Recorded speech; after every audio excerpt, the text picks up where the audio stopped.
हजारो भाविकांच्या उपस्थितीत पार पडणाऱ्या या कार्यक्रमात भेळ, पावभाजी, ज्यूस, आईस्क्रीम यासारख्या विविध खाद्यपदार्थांचे स्टॉल्स ठेवण्यात आले होते।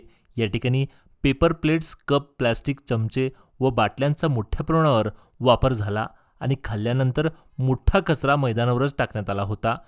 दसऱ्यानंतर दुसऱ्याच दिवशी यंदाही जायंट्समॅनचे अध्यक्ष यल्लाप्पा पाटील यांच्या नेतृत्वाखाली स्वच्छता मोहीम राबवली। स्वच्छतेनंतर मध्यवर्ती नवरात्र महामंडळाच्या वतीनं अध्यक्ष आनंद आपटेकर यांच्या हस्ते सदस्यांचा शाल व पुष्पगुच्छ देऊन गौरव करण्यात आला।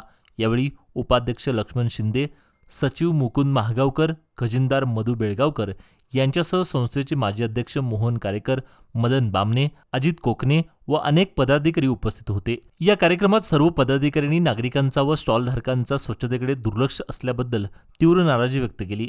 प्रत्येक स्टॉलधारकाने किमान कचरापेटीची व्यवस्था केली असती तर मैदानातील घाण टळली असती, अशी स्पष्ट भावना यावेळी मांडण्यात आली।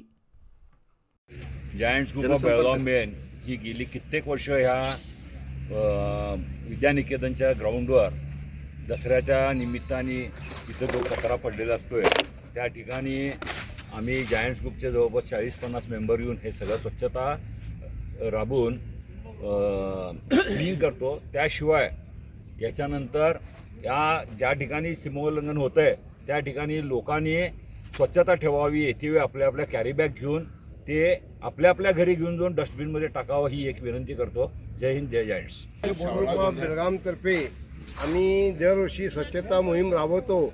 ही गेल्या 10 वर्ष ही अखंडित सेवा चालू आहे आणि आज ही सेवा चालू केलेली आहे। जायंटचा सुस्त कार्यक्रम आहे।